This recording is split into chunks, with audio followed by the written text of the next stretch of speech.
Hi everybody, it's Eve Oxbury here, editor of Professional Beauty. Thank you for joining us for our Professional Beauty webinars. If you were with us last week for our Virtual Beauty Week, we had several webinars every day.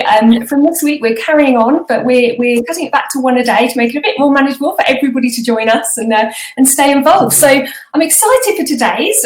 We have Dija Ayodele with us today. Dija, you probably would have heard of her already. She's an aesthetic therapist based in London. She's a founder of the Black Skin Directory, which connects skin of colour patients with expert skincare. She also has her own clinic, Western Aesthetics in London, which you can actually read about in the current issue of Professional Beauty.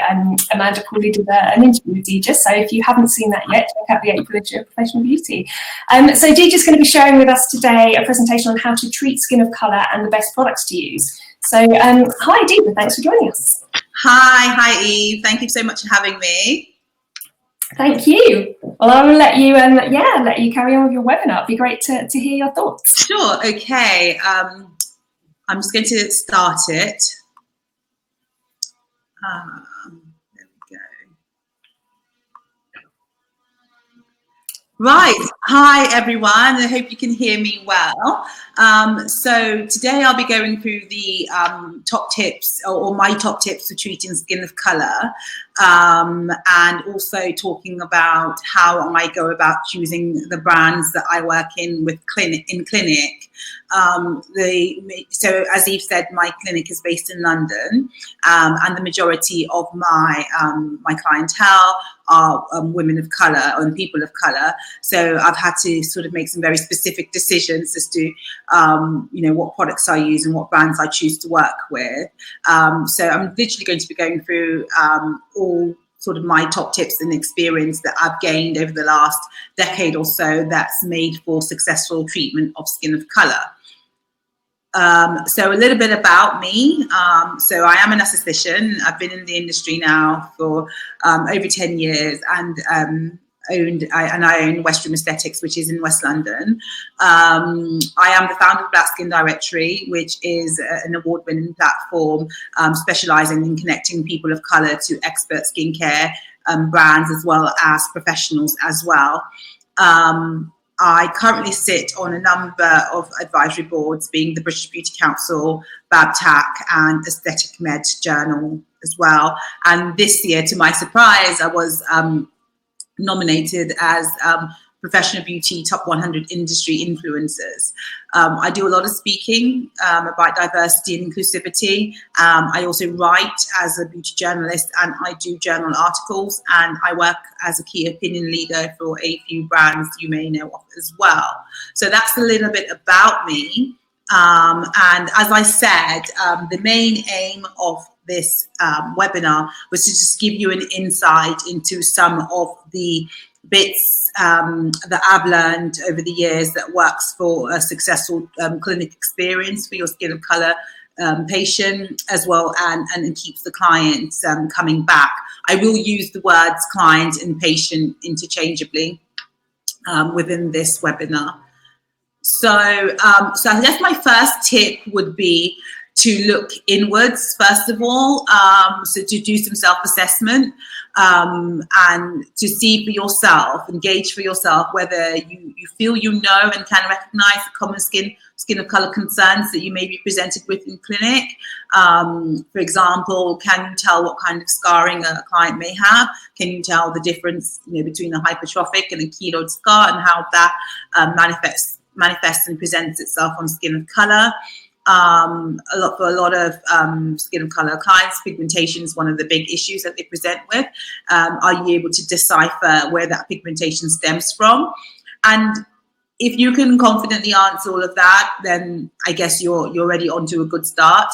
But if you can't, then my advice is to stop at that point to get some guidance, to do some extra learning, to attend a training course, for example, or to do some work shadowing, just to build up your confidence and your ability to spot the common concerns that you may be presented with in clinic. So knowing it's important to know what you know, and also important to know what you don't know, so that you can make plans to increase your learning in those aspects. So number two and also while you're doing that, number two is to dig deep. So a lot of the treatment success will depend on your consultation. So dig deep. What is the true ethnic background of your client? Because that will determine a lot of what you can and cannot do, or how you progress with your treatments. So we're taught to use a Fitzpatrick scale, which really is only one type of scale telling us, how skin responds to UV light. But there are other types of scales that you can also use, which will help influence, help improve your knowledge of the client's skin type and their ethnic background. So there's the genetic racial scale, which tells you where does the client come from and how is that likely to impact on their skin and the treatments you can do. There's also the Abachi classification, which is looking at the racial and ethnic mix of clients, and we're really looking there at, say, clients who are mixed race and how and to what degree as well, because that will also influence how they react to treatment. I guess in the very multicultural world we live in, it's not as easy to say, this client is black or this client is white or they're Asian, because there's the people come from all different backgrounds, and mixed race people as well come from lots of different types of backgrounds. So it's just really making sure you understand what could potentially happen and how their skin could potentially react to treatment, which is why your consultation is where a lot of it will lie in. And especially important as well, because sometimes you have people from different backgrounds who perhaps fall heavier on one side of their heritage than they do the other. So you may have a mixed race individual who may refer to themselves as black, and whilst you may have a mixed race individual who may refer to themselves as white. So you need to know how psychologically where they fall, because even if they're identifying as one or the other, it could still impact how their skin reacts to treatment. And I also think you need to dig even deeper as well with your consultations, because it's important to try and uncover any hidden attitudes that may hinder treatment success. So, for example, what is their attitude to sun protection? For a lot of skin of color clients, sometimes they can feel that using sunscreen isn't necessary for them, that it's more for your lighter toned individuals. While if we know that if we're doing things like chemical peels and microneedling and all sorts of rejuvenating treatments, then we do like our clients to be applying sunscreen, and that goes across the board, whether they are white or black. So if you have a client who's presenting with an attitude of, I don't think sunscreen is important, then, or I'm not going to comply with that, then you need to then be asking yourself, should I be doing a treatment on this client if they're going to be non-compliant? Do they use what I always refer to as heritage products? Heritage products are products perhaps that have been passed down through generations. So, for example, are they using any sort of lotions, or are they using any sorts of soaps, for example? Like in West Africa, we have the black soap, which is a heritage product, which some individuals feel helps with things like acne, but it actually can have quite a drying component to it for the skin. So, which then encourages the production of more oil and more sebum. So are they using any things like that eventually will impact on the type of treatment you want to do for them? Because you could be doing all this fantastic work in clinic, but they're going home and using something, that's going to put them 2 steps back. For example, there's a big contingency of, say, women of color, for example, who like wearing wigs for fashion and to give the natural hair a rest. So sometimes you have people, I have found that I have clients who sometimes present with irritation to the skin, and they're not quite sure where it's come from, but they may have started wearing a new wig. It may be a wig that's been dyed. That the hair may not be natural hair, it may be artificial hair. So all that is causing an adverse reaction to the skin. Also, how often sometimes you have a lot of people who wear wigs and they're not washing it that often either. So there's a lot of dirt and bacteria being harbored onto the wigs, and it may be that it's actually on their face as well. So digging even deeper to uncover certain habits and attitudes will help to influence how you plan your treatments, and also the advice that you end up giving to your patient as well. My third tip would be to really show off your expertise and confidence around the main skin of color concerns, which I'll go through with you as well. Show your case studies if you have any.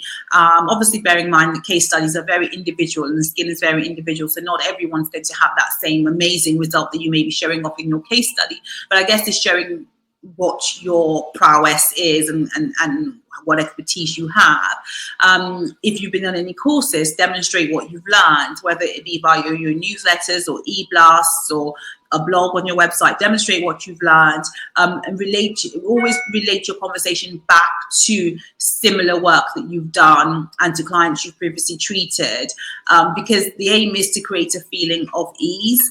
I know from our work on Black Skin Directory that one of the questions that that women of color always sort of tell us, it's in the back of their mind, is, does this person know what they're doing? Has this person treated many Black clients before? What is their history in treating Black clients, and what is their success rate in treating Black clients? Those are some of the questions that we know people are asking in the back of their minds. So you want to really be able to show them that you know what you're about, and you're creating this feeling of ease and confidence in them.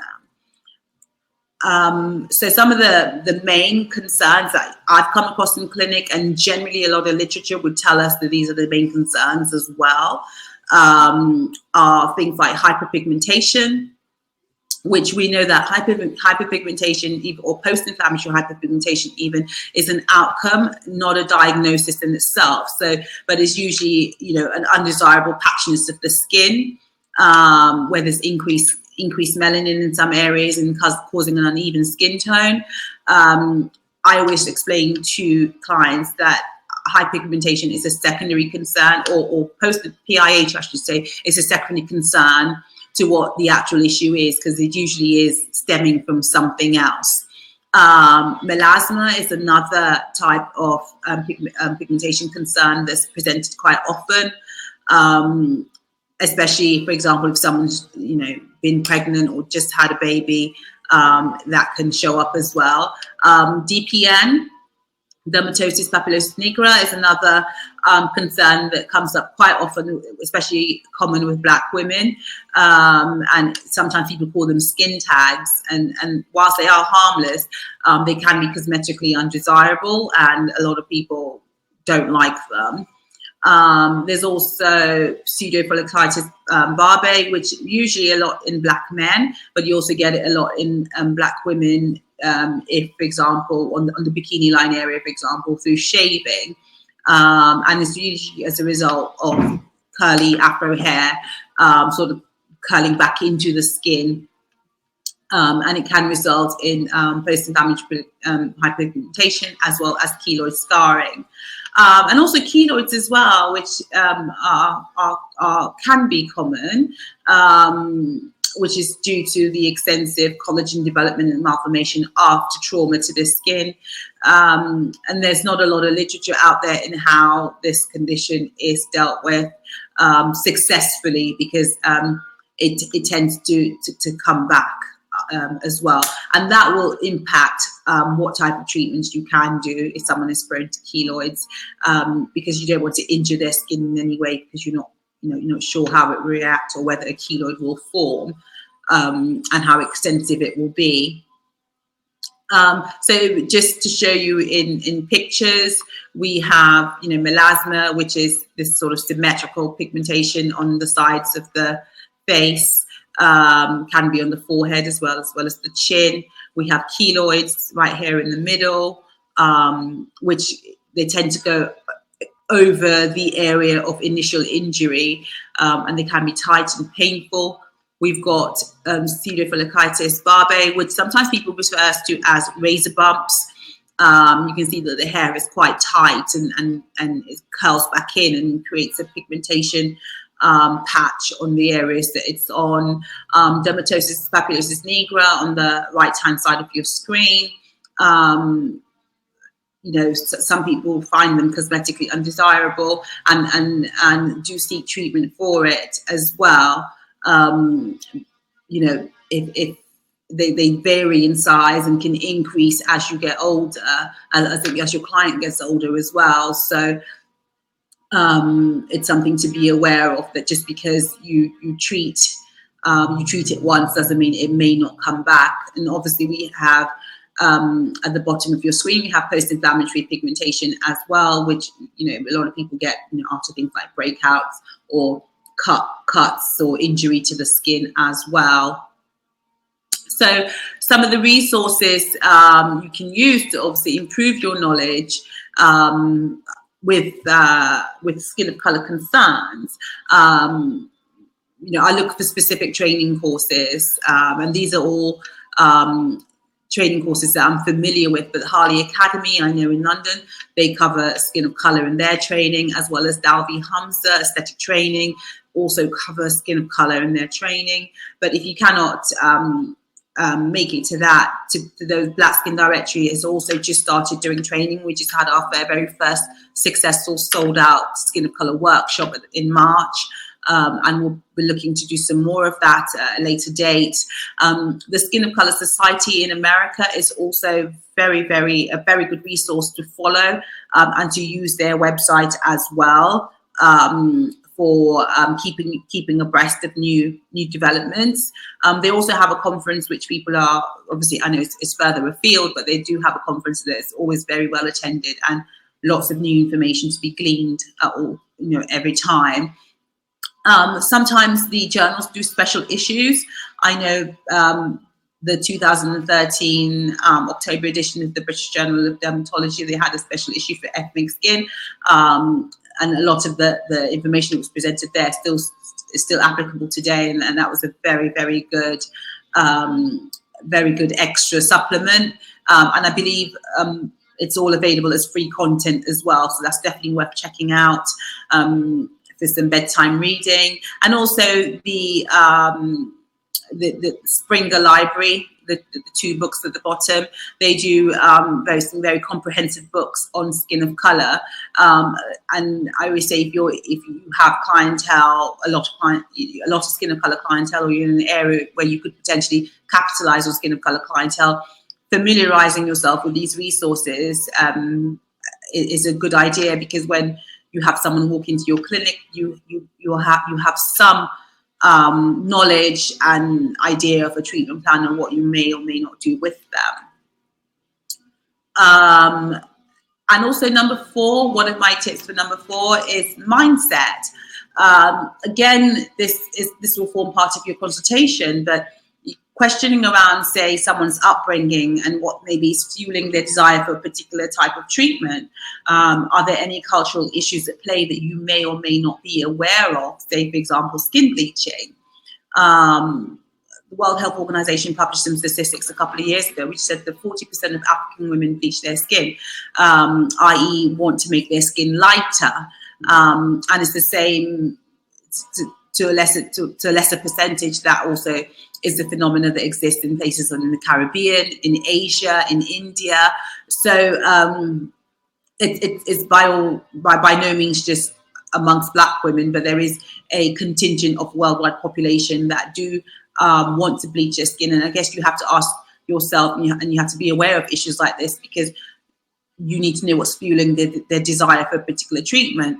I just took some screenshots of a video that I was watching done by the Vice team a few years ago when they were in Jamaica for Fashion Week, and they were talking about skin bleaching and why someone, why someone may want to be a lighter shade and what that means. And they were interviewing this girl who, she was saying that if you're lighter skin, you tend to get away with a lot. It improves your it can improve your economic status. She's mentioning a friend who bleached her skin and bagged herself a guy, moved from a different part of town to a much nicer part of town as a result. And she was saying, and she was showing that perhaps if she was to bleach her skin for long enough and she becomes white, then perhaps she may be able to improve her standing in life as well from her point of view. So you have to ask yourself. I've had people come into clinic asking for full body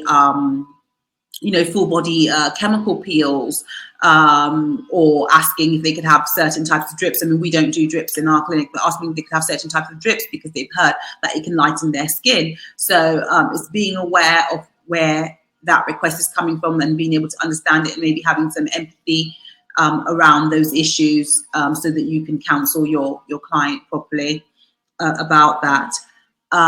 Number 5, I also always advise, and we do this in our clinic, to speak freely. You are the expert, so don't be shy and reserved when you're talking about skin color or ethnicity. I know that sometimes people are a bit sort of, what should I refer to someone as? And I think you ask the client the question, what is your ethnic background and what would you like me to refer you to as?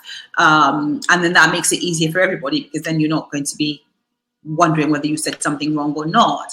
And I always say, if you when you're talking about skin color, you can relate it back to celebrities, so that you're clear in your speech. So you could say, you can refer to someone as darker skin tone, like Lupita Nyong'o, for example, or maybe as light as Beyonce. So using famous celebrities is a way of sort of establishing and marking where you think a client may be in terms of skin color, and that's always helpful, so everyone's on the same page. But definitely speak freely and ask if you're unsure. It will put people at ease and show that you are trying to make the effort to understand a bit more. Number 6, we have to be aware of our own internal biases. And I think everyone has a bias, because there's research that says biases that what helps us to categorize the world that we live in and be able to navigate ourselves in different worlds. So, for example, where you might come across maybe a client that's trying to lighten their skin, and you may think that's the wrong thing for them to do, and you may be like, well, why are you even trying to do that, without really understanding. And that, I think, when that happens, I think that's the result of our own privileges coming forward, because we've not been in that position, so therefore we may not understand it so well, which is why some of these resources have helped me along in the last few years, just to be able to put myself in the position of somebody else. And I think it's really important, because sometimes clients are coming in and they are at their most vulnerable when they come in. So as therapists, we need to be able to counsel them, as well as provide the skincare service that they want. So these are just some resources that I've used, in book that, why no longer talking about race, me and white supremacy, and British. Those are books. And Why is the Power of Vulnerability? That's an audio book, which has helped me tremendously in my work. And I'd probably go as far as to say helped me tremendously in my work and influence my bottom line figures at the end of the day as well. Number 7 is myth busting. I think we have to realize that sometimes skin of color clients are coming in with a lifetime of misinformation that you, as the practitioner, you need to sort of wade through. So you sometimes will need some extra time to explain and gain their trust. For example, things like the safety of chemical peels and lasers.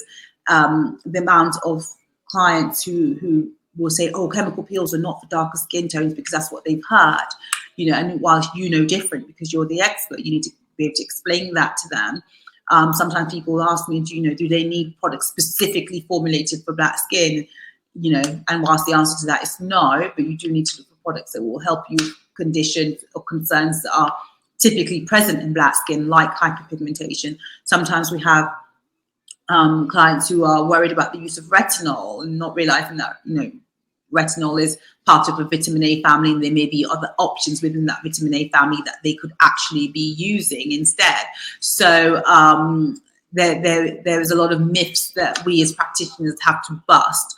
And I find that when we are able to bust those myths, we are able to secure client loyalty as well.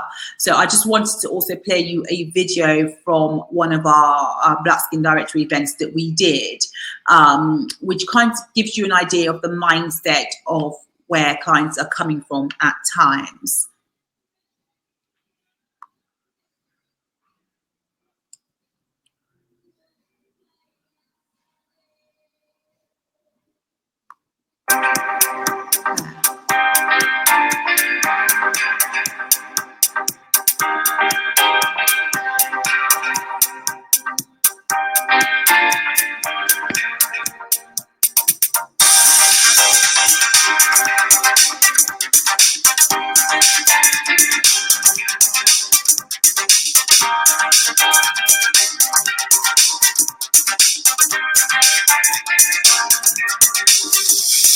I really liked it. I love the setup that you guys had with the speed dating. I thought it was quite a cool idea. I think the Black Skin Directory is a fantastic resource for women of colour who need to find the right solutions for their skin. It's so evident from tonight that there's so many questions that women of colour have, but there's nobody to answer. We don't really get that much information in regards to our skin, what to do, different skincare brands. It's such a brilliant forum and space that we can ask questions where we don't feel silly. So something like this is very helpful and informative. I would definitely recommend this event to friends and family. I think they'll get a lot out of it.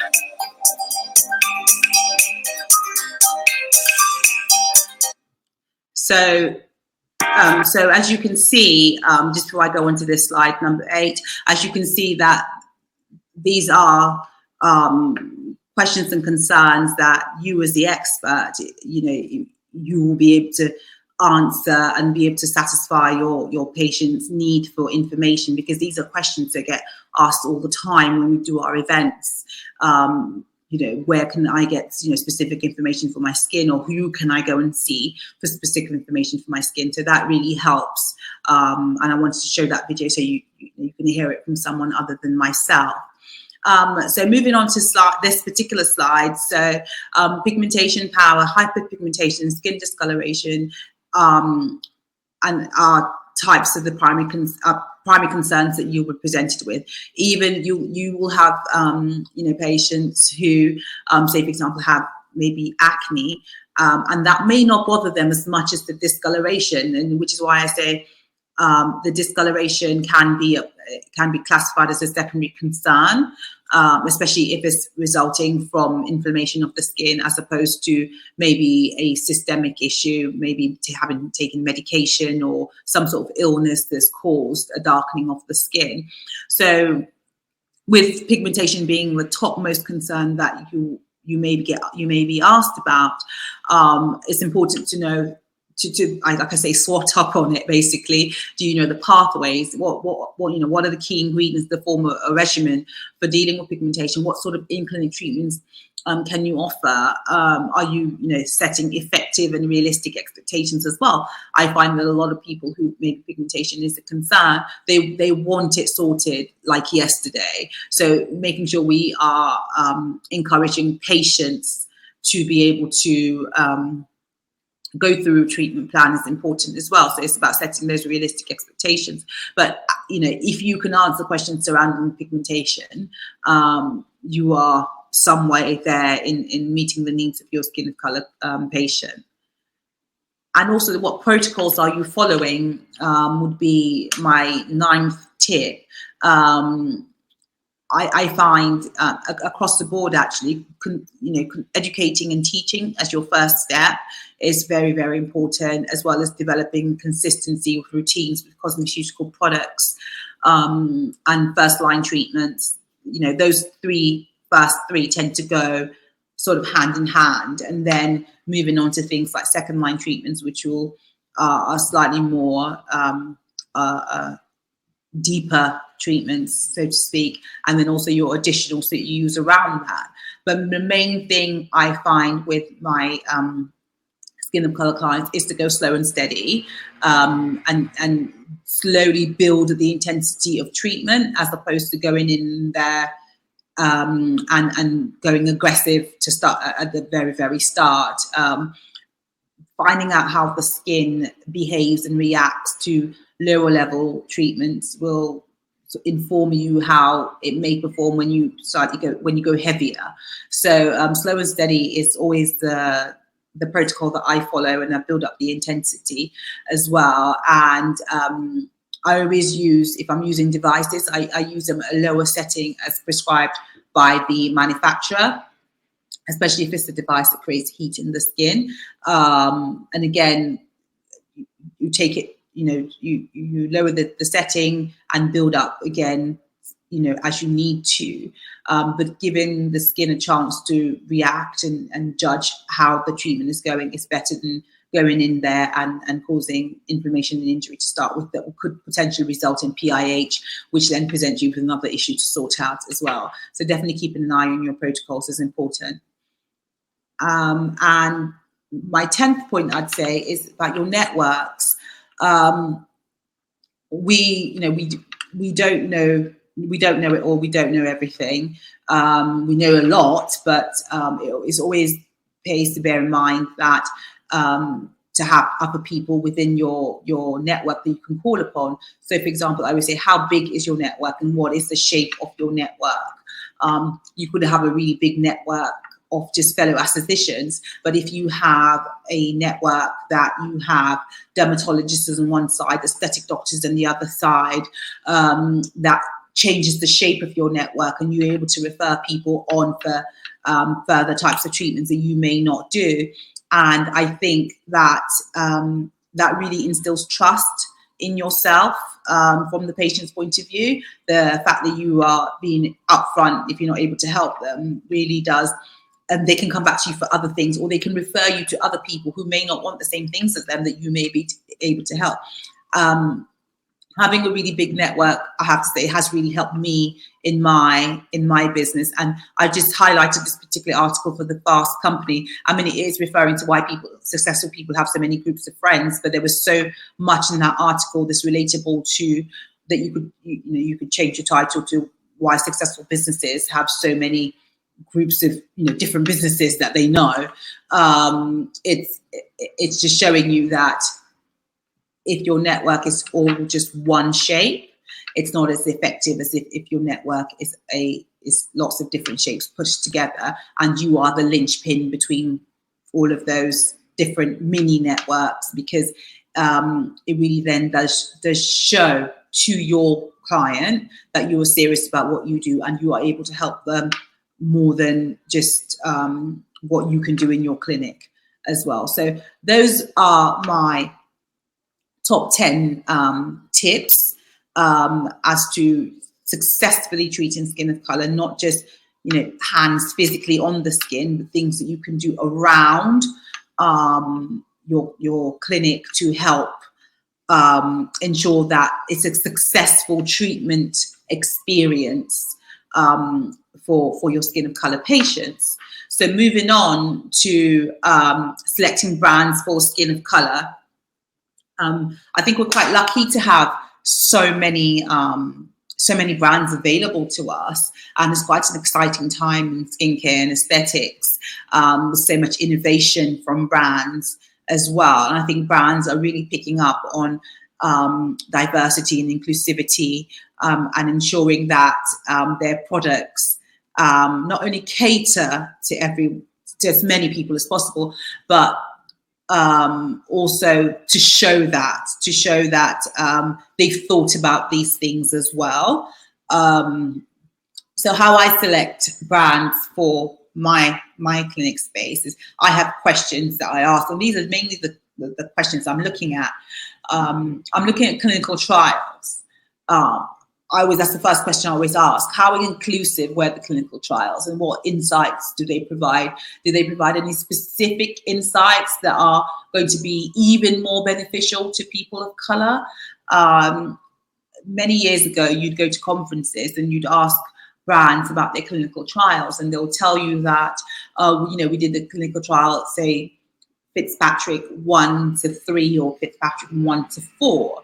And whilst you know about the ingredients and you know what the ingredients can do for skin or skin colors, the fact that there are no clinical trials on darker skin is always, it's not a great feeling if you are, well, a lot of my clients are skin of color, so I'd like to be able to show them something specific, to them, without having to just draw inference all the time. But now you go to conferences and brands will say, we have trials covering all skin tones, and they'll actually show you the evidence of that as well, which I think is fantastic. So if there's a tick in that box, then I'm already considering the brand. Then I also always ask about imagery. Do you have imagery from your clinical trials to show me what's happened? And I know obviously brands will select the very best images to show you, but at least you've also seen something, and it gives you an idea of what work they've done behind the scenes. But also those images help with you in terms of retail as well, and also in terms of your protocols and working out. Sometimes you have to tweak protocols. A brand may give you a protocol, but you've got to tweak it to make it work for you in clinic, especially maybe you might be using it with other products involved as well. So having imagery to support is important, because there's research that shows that if one doesn't see themselves in if one doesn't see a representation of themselves, whether it be in a group of women or in an advert, they assume that whatever that product is not for them. So having the imagery really does help. And also knowing what the top concerns of your skin of color patients are, things like pigmentation, for example, looking at the brand and then looking at the ingredients that they're using within their products. Are these ingredients comprehensive enough to address these sort of main concerns that you are presented with in clinic? Are they going to be are they going to work quickly enough? Are they going to be effective enough? So, for example, in clinic with me, I use Neostrata and I use exuviants as well. And depending on the consultation I've had with the patient, sometimes, and knowing what their aims and wishes are, whilst exuviants may do the job. If I know that the patient actually wants something a bit faster to work with, I may decide to use Neostrata because it's slightly more potent. So knowing that I have availability of ingredients that address the main concerns is important. And also I like to know who else is using the brand, and what success are they achieving. So if, for example, a clinic, another clinic that I know is using the brand and they're having great results, and I know that clinic clientele sort of matches my own, then and they're having great results with it, and they're getting good feedback from their clients about that particular brand or a particular product within the brand, for example, then that entices me even more to look at that brand to see how they can support me in my work with skin of color patients as well. So those are the 4 things I'm looking at alongside alongside what sort of support the brand offer as well, in terms of learning opportunities, their customer service and all that sort of stuff. But these having my clients at the forefront of my mind at all times, these are the things I'm asking for to make sure that I'm able to meet the needs of my clients when they're in clinic with me.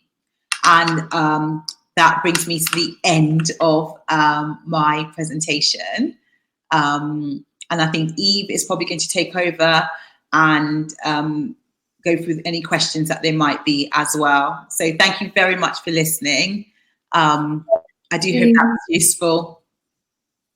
I think that was really interesting, Dija. Thanks so much. We've had lots of comments as you've been presenting. So it's really interesting. There's not enough information out there on these topics, so it's really great to have more info. Thank you. And we have had a few questions as well. So okay. Marta has asked, I have many ladies of colour suffering with skin discoloration and pigmentation coming to me for waxing. I'd love to know more about the available treatment for them. So I suppose this is probably pigmentation due to ingrown hairs and that sort of thing, if it's waxing. Yeah. So exfoliating to start with is a great as a great starting point. So you're looking at including some AHAs in their routines. So especially if it's sort of maybe bikini line waxing, you may want to be looking at using say some not salicylic acid, but glycolic acid or lactic acid, low level in a wash. I know that, for example, Neostrata do an exfoliating body lotion that could be used as well. So making sure they exfoliate and using some sort of ingredient within their skincare that's looking at fading of the pigmentation as well will also help as well. But it's one of those things where skin of color is prone to a more sensitive inflammatory cascade once there's been any sort of trauma to it. So things like waxing and shaving will always cause some sort of hyperpigmentation. So it's about controlling the skin, and even obviously it's her line of work. So then saying, well, you could have laser instead is, taking away her business. But generally waxing is a repeated movement that can cause pigmentation issues. So you would then suggest laser. Sure, if you offer a broad spectrum. Yeah. A good option. Thank you. We've got another question, which is, how can I attract a more diverse client base through my website? So I suppose, is this to do with the kind of imagery and language you might use? That's a really good question. And knowing like it's very apparent now, everything has to be online. So you need to first of all look at your website in terms of your imagery. If going back to what I said about if someone doesn't see themselves represented in something, they assume it's not for them, and that's the process called symbolic annihilation. So look for your imagery. Do you have a broad selection of images that shows what you can do? Do you have a variety of different skin tones? Also look on your Instagram. A lot of people, or your social media, whichever one you choose to use, a lot of people look at your social media as well. And if they're scrolling through your social media and all they can see is images of just one type of individual, then again, that's subconsciously saying to them that you are not catered for here. Whilst that may not be true of your business at all, but that's the impression you've given out, because you may think that, oh, of course they'll know. But they've not seen themselves there, so they're not going to know. And literally, it's as simple as that. When we speak to, especially within the Black Skin Directory Forum, when we speak to our audience, that is what they tell us. Well, I looked through all the images and everybody was white, so I just assumed, it's not necessarily for me. And also look at your SEO.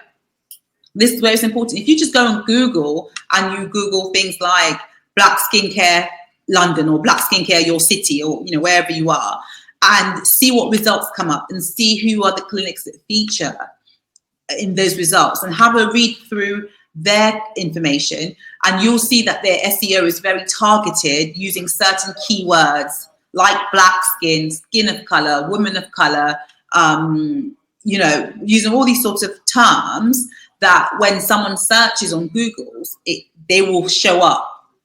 But imagery and keywords and your website is the first place to go, and also making sure your social media is representative of what you can do. Excellent. Yeah, thank you. One more question from Lulas, who said, great session. What are your thoughts on onchronosis? Not sure if I've pronounced that right. And treating it. Onchronosis and what, sorry? And the pigmentations and treating it. Well, onchronosis usually develops as an overuse of using skin bleaching products. So using hydroquinone, for example, for an extensive period of time. And usually with skin bleaching products, it's not just hydroquinone, but usually they can have steroids in them as well. They can have all manner of concoction, basically, which over time will lighten the skin, but also weaken the skin and will cause onchronosis. The first thing is to stop. And to advise the patient they need to stop, because you need to give your skin time to recover. So you're then looking at a recovery process and really nurturing the skin and trying to build that skin barrier back up. It sometimes is irreversible. So it's not always going to, your skin isn't always going to go back to the way it was. You can consider things like chemical peeling and laser at a much later point when the skin is much more resilient and stronger. But really, once you get to the point where the skin is suffering from exogenous onchronosis, you're really at the reverse point of why someone was bleaching in the first place. Sure. Thank you. One other question from Jazz Deep, who's asked, can you microneedle over DPN? I wouldn't. It's best that if are you microneedling to try and eradicate it, or is this that or is it just that you're doing microneedling and it's in the way? Because if you're microneedling and it's in the way, then go around it, because you don't want it to sort of cut it or injure it in any way, because obviously that can lead to post-inflammatory pigmentation, and it can also lead to hyperpigmentation, where when it comes off and it then has taken pigment away with it. So you don't want to do that. But if it's, I'm guessing they're not microneedling to get rid of it, because you need to have something like curettage or cryotherapy or something to actually get rid of DPN. So I guess that maybe it's just in their way while they're doing a treatment. Then I would avoid it. For lines and wrinkles, microneedling for lines and wrinkles. So just clarify. For microneedling, would you microneedle for lines and wrinkles on dark skin? I think, yeah, if you're microneedling on dark skin and there's DPN present, can you do that if you're microneedling? No, I wouldn't. I wouldn't, because you could cause further injury to the skin. I wouldn't, because sometimes DPN sometimes it can be flat, and sometimes it can be fleshy, like little tiny tags on the skin. So you wouldn't want to go over it with a microneedle, no. Okay. Another question from Isabel, who's asked, which are the best brands that you recommend to remove the marks on our dark skins? I know you've mentioned a couple of brands. Are there any other brands people should take a look at? I think you need to look more at ingredients. So some brands will fulfill certain ingredient categories very well.